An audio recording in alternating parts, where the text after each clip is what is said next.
Click subscribe to get daily Manchester United content from passionate Reds, only on All for United.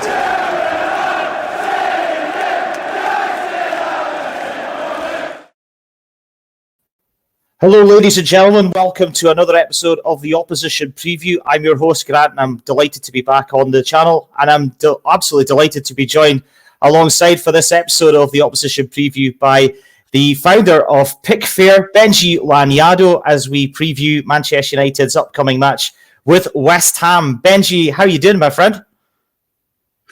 I'm all right. Hi, Grant. I'm perennially tired as I've got a 9-month-old son and I'm running a business, but I'm doing pretty well. But everything's a little bit better when your football team's performing nicely. Not that you understand that feeling at the moment, but West Ham are flying, so that certainly softens any blows. Yeah, absolutely. West Ham are indeed going very well, and we'll be having a look at previewing the match against Manchester United in this episode of the show. Before we start, please like and subscribe for All for United content. We are on Facebook, Twitter, YouTube, and other social media platforms. And Benji is very much involved with Pick Fair. Just give us a little bit of a flavour as to what Pick Fair is all about before we carry on. Oh, thanks, Grant. Pick Fair is a website builder for photographers. Especially for amateur photographers that might never have launched a website or showcased their images before. There's all sorts of e-commerce baked in. You can sell prints to your friends and family, watermarking. So yeah, we're a big community there. There's about 600,000 photographers globally that are using Pick Fair now to showcase their images and to learn more about photography as well. Excellent stuff. So go and check out Benji's content because there's some really good information about that on there as well. Now, you're also a very keen podcaster as well. And the reason I kind of asked you to be involved in this because you're very much involved in the Totally Football Show, one of my favourite podcasts with James Richardson. How did you get involved in the podcasting game? Good question. It started with I started going on the Stop Hammer Time West Ham podcast a long while back. And I can't remember when they asked me or how they asked me, but I used to be a journalist. I think that's where it all started. I used to work for the New York Times and The Guardian. And obviously the Totally Football Show was spun out of The Guardian. So I knew I knew James and I knew Ben Green, producer Ben, some of you might know him as from The Guardian days. So I was knocking on the door for a little while and I finally got the call up to the Totally Show about 2-3 years ago. And they keep inviting me back. So yeah, it's great fun. And I guess the difference between me and the rest of the guests on that show is that I'm not a football journalist. I'm just a fan, an obsessive fan that loves football, that loves West Ham. So I hope I bring a bit of a sort of fan's eye view of things on top of the kind of real journalistic expertise that they got there. It's fantastic to have your input in the show, and it's one of my staple diets of my working week, the Totally Football Show, and you make my week brighter when you're on it, so I just wanted to state that off the advance. Now, maybe this is where the happy moments last, because obviously Man United are playing West Ham. We're going to be previewing the game. What has it been like to follow West Ham this season, Benji? Because it's been a really exciting season because you're going very well in Europe. You're doing particularly strongly in the Premier League. And obviously, as we're recording, they're still very much in the FA Cup as well. Yeah, Grant, this is, I think, as good as I've known it as a West Ham fan. So the other notable seasons since I've been, able to walk, have been the teams that have been notable. The Di Canio team in '99. So it's players like Trevor Sinclair, Mark Vivian Foe, a young Joe Cole, and Defoe coming through. That team was really, really quite special, and we got into. I think we won the Intertoto Cup and got into Europe with that team. Then there was the Alan Pardew 2006 FA Cup team. A bit of a one-season wonder, but that was pretty good fun. And then there was the season we had Dimitri Payet, which was actually the last time I went to Old Trafford, and he scored that stunning free kick. They were all great fun, and they had some amazing individual players. So Di Canio, Tevez was fantastic for us, and then of course Dimitri Payet. This team, however, is just that. It is a team. And we've got pretty much two players in each position. There's a bit of, unfortunately not at centre-back at the moment, and maybe we'll come on to that shortly because that's where we are vulnerable.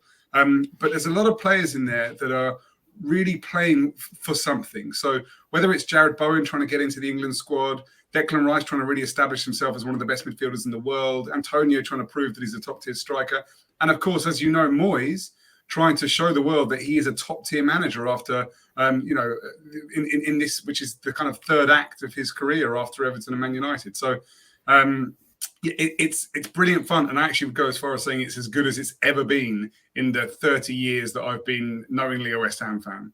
It's been a busy start to 2022, and I think you and many other West Ham fans will be sick to the back teeth, perhaps, of playing our bitter rivals Leeds United, because you won the game in the FA Cup, but just recently came unstuck in the league. What happened in that league match at the London Stadium? Because it was a cracking game for the neutral, but maybe not too good for being a West Ham fan. Two things happened. One, we looked like a team that was playing its second fixture in 4 days. We played Norwich on Wednesday, which was, actually a relatively simple game, but, ultimately still 90 minutes of football that we'd had to play in between last weekend and this weekend, and Leeds hadn't had that. They had rested most, Rafinha hadn't played in the cup game, did in the league game. And they looked like Leeds do when they're at their best. They really harried us. They were working incredibly hard, a high press. And on top of that, this was probably the game in which it has really been noticeable that our two centre-backs are not our first-choice centre-backs. So our first-choice centre-backs are Ogbonna and Zuma. And Ogbonna, who is maturing like a fine wine, he is the quintessential no-nonsense Italian defender, and he's out for the whole season. And Zuma picked up, I think, a hamstring injury in our win over Liverpool, I think it was, and he's not quite ready yet. So we've been relying very, very heavily on Craig Dawson, who out of nowhere has actually proved to be a pretty dependable centre-back for us, and Issa Diop, who seems to be forever emerging as a centre-back and never quite arriving. And this was the first game in which it was pretty clear that this was centre-back choices 3 and 4, and Leeds exploited that. Kind of bit of a bad day at the office, tired legs against a high-energy Leeds team, and our second-choice centre-back partnership. Who else has impressed you in this West Ham team so far this season? Because every time I watch West Ham, I'm always impressed by their midfield dynamics, particularly Declan Rice in there, who's at the heart of everything good about West Ham, I feel. Yeah, he's a world-class midfielder already. He's 23 years old, and he can do everything. His work rate and his physique and his physicality is extraordinary. But actually, on top of that, he's really adding quality to his game and attacking intent. So I don't think it's too much of an exaggeration to say at times this season and towards the tail end of last season, he started looking a little bit like Yaya Toure, who could break up play and be incredibly physical, obviously, with his size, but then would burst forward at pace and go from box to box in 5-10 seconds. So he's adding that as well, and he's a great leader.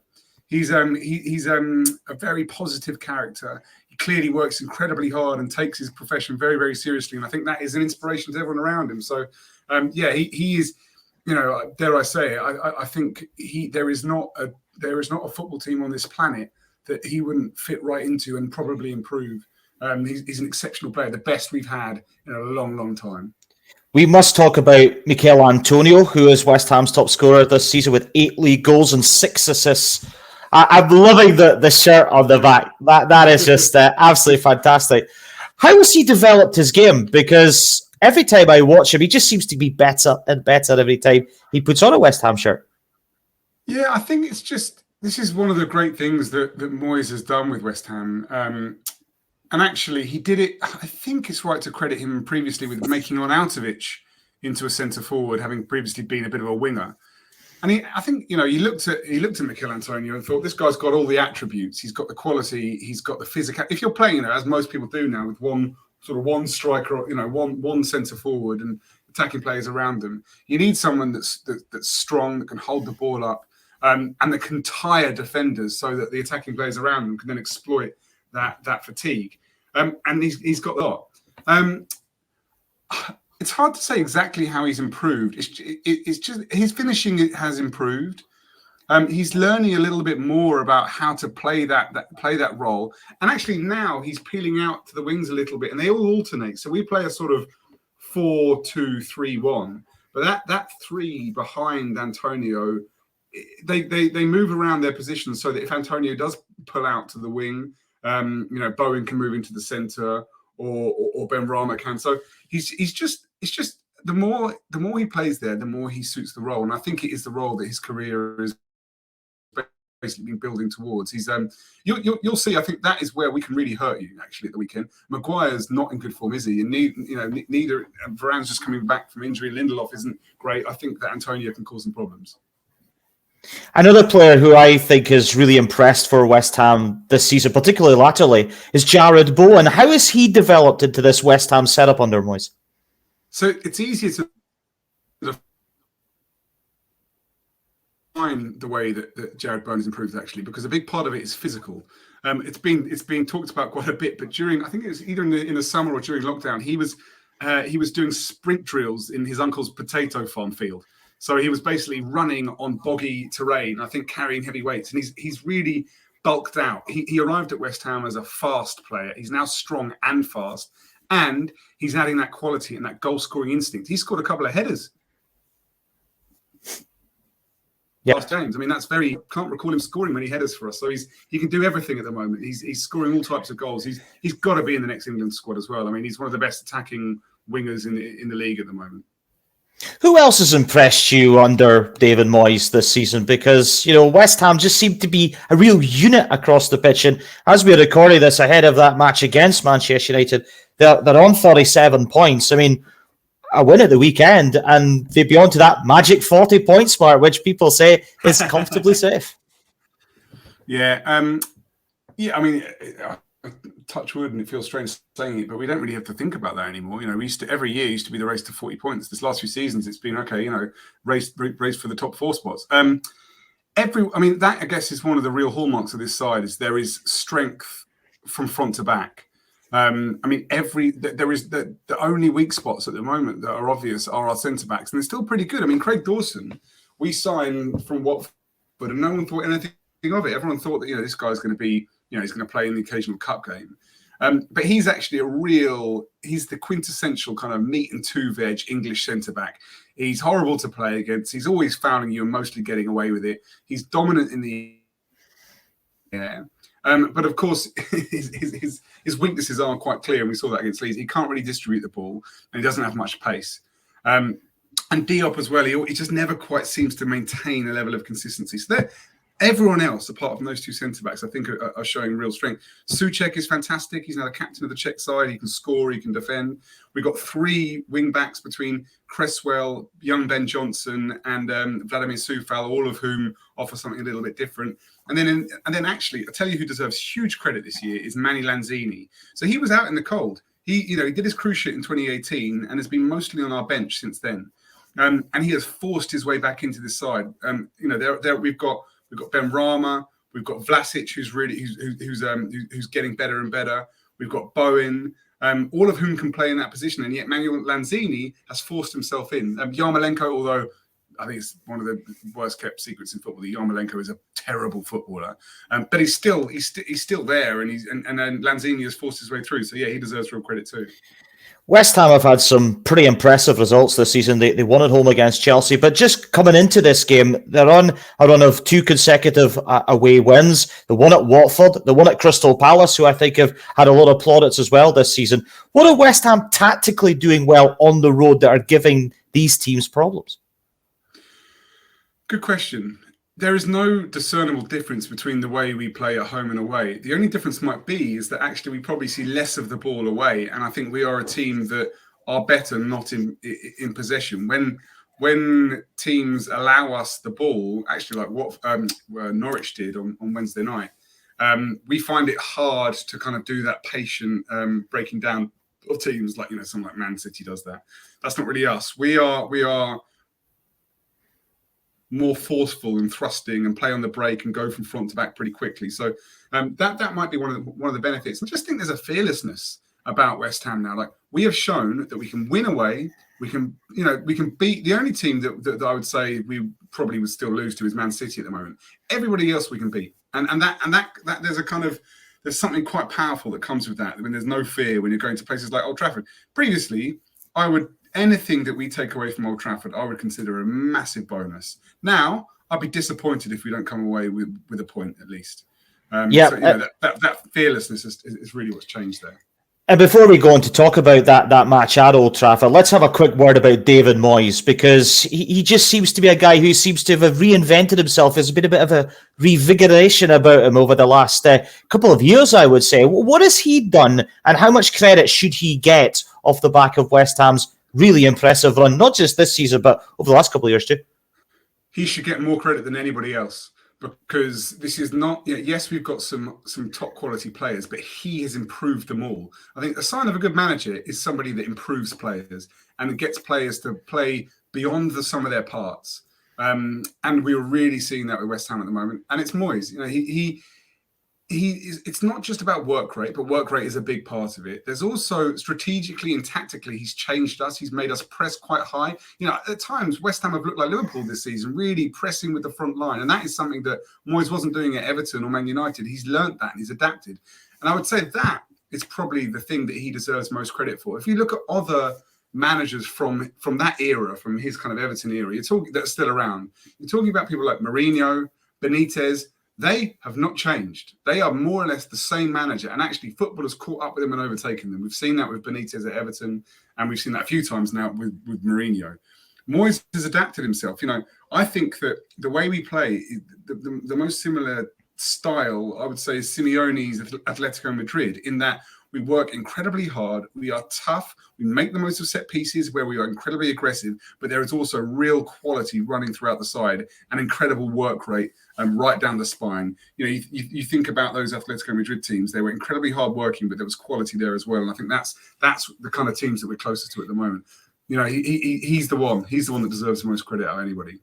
Yeah, I think he's been a revelation at West Ham, and as a fellow Scot, I'm excited to see how he's getting on there. Obviously not when he plays Man United. And let's talk about the Manchester United game, because we touched upon this earlier on. What have you thought of United, especially just now under Ralph Rangnick? Because it's been a really bit of a scatter season for United, hasn't it? Nothing's really clicked so far, has it? No, I mean, this is one of the reasons that I was very happy to come on this podcast is this is one of the few moments in time where I imagine it feels a lot better to be a West Ham fan than to be a Man United fan, because we really know who we are. We know what our team is. We know what defines West Ham, the core players, the leaders in that team. I'm not sure you can say any of those things about United. That's not to say that you won't beat us, because you've got extreme quality. You've got Cristiano, you've got Sancho and Rashford, and having said that, there is vulnerability there, I think, and actually, particularly in your defence, it's very strange to say that Harry Maguire is cutting a non-intimidating figure at the moment, and he isn't. He looks vulnerable. I got a feeling that Antonio will be looking forward to playing against Harry Maguire. So yeah, I feel as if this will probably still remain the exception. It will remain the exception rather than the rule. But we are coming to Old Trafford as a robust team that knows who they are against a Man United side that is still in the middle of this kind of identity crisis. And I'd argue that if you offered most Man United fans a manager swap and they get Moyes, they'd take it, wouldn't they? I mean, you'd probably rather Moyes than Rangnick right now. Generally, would you? Well, he certainly improved since, I think obviously coming into the United job when he did come in, it was so tough to replace Sir Alex Ferguson. But the maturity that Moyes has shown over the last few years, he's got to be up there with one of the best managers in the league right now. That's just a personal point of view. Yeah, certainly. And actually, I thought the Rangnick appointment was really interesting and quite brave, actually. Like, without wanting to sound like I'm not sure if I'm allowed to swear here, but without wanting to sound ostentatious, I like to think of myself as a bit of a sort of thinking man's football fan. I'm interested in European football. I've been quite interested in Ralph Rangnick and his legacy. He's almost he's like the Bielsa of Germany. Where Bielsa sort of heavily influenced this whole generation of managers without actually necessarily winning much himself, Bielsa. Yeah. He heavily influenced the likes of Klopp and Tuchel and Nagelsmann, but hasn't actually won much himself. And I guess whilst I admire the risk ultimately in appointing someone like Rangnick, I wonder if he's the guy you want as director of football rather than as a manager. And I worry that if I was United and a United fan, I'd worry that his failure as a manager might end up undermining his position as director of football, if that makes sense. It's a very interesting dynamic. It's a time when, it's a time when it feels like there's lots of uncertainties at United, certainly. Well, let's have a look at the previous two meetings, because we have had two meetings against West Ham already this season, and it's 2 away wins. United winning that extraordinary game at the London Stadium. We'll come on to talk about that one in a minute. But the most recent match, West Ham got their revenge in the League Cup with that 1-0 win. And I remember watching this game, and it was a tactically astute Moyes set-up performance. Lanzini got the only goal. You must have loved that evening. Yeah, it was good. Especially Mark Noble playing the 90 minutes there, because obviously he was the story of that first game, missing that penalty, which, by the way, was 100% the right thing to do. Like, everyone was debating about, you can't bring someone off the bench to take a penalty in the last minute of a game against Man United. Well, yeah, you can if it's Mark Noble. The guy's got one of the best penalty records in world football. So actually, if he hadn't brought him on, and someone else had missed, everyone would have said, what on earth are you doing, leaving, the second best penalty taker in the world on the bench for this? So that was devastating for Mark Noble in his final season as a footballer. So it was great that he played the 90 minutes in that cup game in the week afterwards. Played fantastically, actually, really showed that there was kind of life in the old dog, and his response on the final whistle was brilliant. I think all of the players felt a little bit like they'd done that for Mark Noble. We actually showed again the robustness of our team in that game. Mark Noble was not a starter. Lanzini started, but at the time he was not a starter. That was just as much our B team as it was your B team. So that was a nice way to kind of reclaim a bit of pride after the league loss. I mean, the game at the London Stadium, we talk obviously about the Noble penalty, because that was the big moment in the game. It was the newspaper headline at the back of the Sunday papers on that day, or the Monday papers that morning. But, it was a game that West Ham led. Ben Ram opened the scoring. But it really was, the Ronaldo show that kind of got United out of trouble, and obviously Lingard getting a late winner. Yeah, bloody Jesse Lingard. We love that guy, and he had to come and break our hearts. Honestly, give him back. Like, what a waste of a player to be sitting on your bench, without really a role in that team. Like, I don't know what he's doing. Like, I understand the underlying principle of, like, I'm going to go back to United and I'm going to win my place back. Well, he hasn't won his place back. So surely, you and I better than I do. Surely he's got to leave. Even if he doesn't go to West Ham, I'll be happy for him just to go somewhere. It's so crazy, him just sort of stagnating there on the bench. I think you'll leave in the summer. That's just my personal point of view. I think you'll leave in the summer, but I don't know. But he's 29. He's in the peak of his footballing years. That's losing half a season at your absolute peak. I think it's crazy. I think he's being badly advised. Yeah. Well, it's certainly an interesting dynamic, and it'll be interesting to see if Lingard does have a part to play in this match, which I'm sure we'll have a watch on the Saturday to find out. In terms of how this game could go, Benji, where do you see West Ham really hurting Manchester United here? In energy, because am I right in saying you've got a game tomorrow night? Yeah, we've got Brentford on the Wednesday, the 19th. We're recording this on the 18th. Right, and Brentford don't give you an easy game. So obviously we don't have a game midweek, and we've just seen against Leeds, the second Leeds game, what at the moment at this stage of the season, having the extra 3-4 days rest, I think is pretty important. And also they'll be hurting after that Leeds game. Jared Bowen in particular. He's got nothing to apologise for, but he felt pretty bad about missing the last-minute opportunity against Leeds. So they'll be a bit angry, and they'll be refreshed, and I think they'll really be up and at him. And what would be quite interesting is that I think Brentford could get a result against you. I think that side on their day can we saw what they did with Liverpool earlier in the season. Could cause you some trouble, and if there is a bit of an extra cloud going into the weekend, I think we could exploit that. I think that's how we do it. High energy. What about set pieces? Because West Ham really look good at set pieces, particularly in the Leeds game where you lost 3-2. I think that's where you got certainly one of the goals. generally we do. I mean, this is one of the things about Moyes. He's a pragmatist.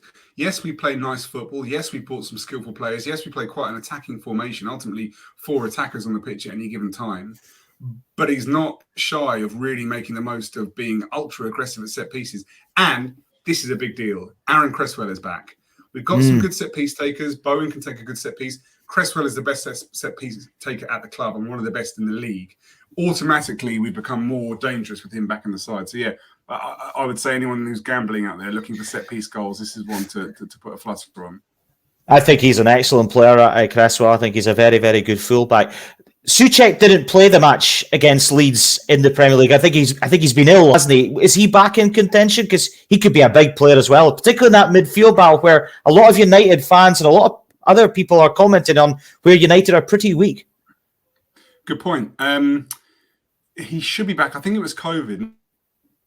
If it's 5 days now that you have to isolate and can't play, he's missed 2 games. So yeah, he really should be back. And actually, again, I mean, when would you ever be able to say this about West Ham and Man United? Our midfield 2 in Declan Rice and Thomas Souček is a level above yours in Fred and McTominay or whoever you play there. I mean, that just saying that feels like a madness. That West Ham's central midfield is indisputably stronger than Man United's at the moment. So yeah, I think that could be a sort of key battle area. Where do you worry about West Ham in this game? Where can United hurt West Ham, and where would you be a bit concerned? You talked about the centre-back situation. Is that an area that concerns you? Yeah, I almost don't want to tell you. But yeah, ultimately, I think, like, it sounds ridiculous, but I'm less worried about Ronaldo against them than I am about the players in behind. Who are you kind of, who are you generally playing in the wings at the moment? Is it Rashford and Sancho? I mean, well, I can tell you off the back of the Villa game, it was Elanga and Greenwood. Of course. And Cavani played up front. So I'd imagine that maybe if they were being rested, I don't know. Listen, anyone running at them, I'd be worried about. Balls into the box in the air. I know Ronaldo is probably the best header of the ball in the history of football, but Diop and Dawson are good in the air. Players running at them, they panic. If I was Rangnick, I'd get Marcus Rashford running at Craig Dawson, and he'll be in all sorts of trouble. Otherwise, I mean, again, Souček and Soufal and Cresswell are very good, are technically very good. They're not that quick. They're strong. They're robust. Cresswell's really, really creative going forward. But again, running at them, I'd be concerned. Especially Cresswell just coming back from injury. Rafinha against Leeds, he tore him apart towards the end. So yeah, pace at our defence, I'd be worried about. And another man who's been very good for West Ham this season, we never mentioned him early on, Lucas Fabianski, who continues to be an extremely solid goalkeeper. Yeah, he does a job, and actually, we've done really well in picking up Areola from Fulham this season in particular, because he's been able to get a lot of game time in the Cups, both in Europe and domestically, and he feels as if, I actually thought last season Fabianski was starting to decline, but actually he's picked up his levels this year. I still think I'd like to see Areola brought through sooner rather than later, because we could get a decade out of him, and he seems like a very, very good keeper. But yeah, Fabianski, really, really solid. I think he's easily in the sort of top 5 or 6 goalkeepers in the league. Penultimate question to you, Benji. So I'm really enjoying our chat. Where does the Premier League lie in West Ham season? Because as I said earlier on, you're very much going well in the Europa League. You're still in the FA Cup. There's plenty to play for West Ham between now and the end of the season. Yeah, I think Moyes would really, really, really like to finish 4th, and I think it's there for the taking. Like, really, you look at all the teams. I mean, we haven't helped ourselves at the weekend losing to Leeds, but you look at all the teams competing for that 4th spot, including yourselves. We are probably the most consistent. We're probably playing the best out. Arsenal, who knows which Arsenal's going to turn up still, even though Arteta is definitely improving them. Spurs are still undergoing this kind of transition under Conte. Man United, God knows what you guys are up to, whether you're good or bad or somewhere in the middle. They're certainly transitional. And Leicester have really dropped off. So actually, of all of them, I'd like to see the odds. I think we're probably best placed to finish 4th. But I think the other competitions will hurt us, because, God, it'd be nice for us to get deeper into the Europa League and maybe even win it. And again, this is completely extraordinary, and it won't last long. There is no one, Barcelona included, remaining in that Europa League draw that really scares me. I think on our day we can beat any of them. So I still think, given the choice of winning the Europa League or finishing fourth, I don't know. Yeah, I'll take the Europa League. I don't know where Moyes is on that. But those are certainly. I'd sack the FA Cup off. I'm not that keen on us going too deep in that. Well, you don't want any heartbreaking stories like what happened all those years ago, but we won't go on to talk about that, otherwise I'll not get a chance to talk to you again. But there's plenty of things to play for West Ham, that is for sure. Very much coming to the end, Benji. Just before we wrap up, give us a score prediction that you think will happen on Saturday. 3 o'clock kickoff, incidentally. That's very rare. I know, it's funny. It's annoying. I couldn't go. I had to give my ticket to my nephew. But I've got my nephew's going to be representing our family there. We will concede because our defence is a bit leaky at the moment. And I think we'll concede more than once. But I think we'll also score. So I'm going to say a Desmond Tutu.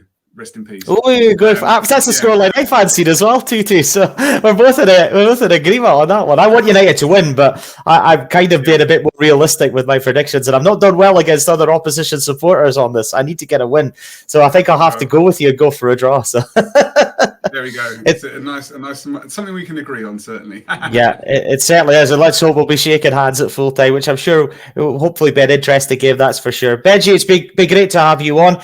Just before we wrap up, where can people find you on the socials? My personal social, I'm on Twitter at Benji, Benji Lanyado, Lanyado. But I'd much rather you go and sign up to Pickfair, which are Pickfair on all social channels. And if there is any photographers in your life, and specifically we're talking about not just professionals, but actually mostly amateurs on Pickfair, whether they're just really good at Instagram or whether you see them sharing amazing images on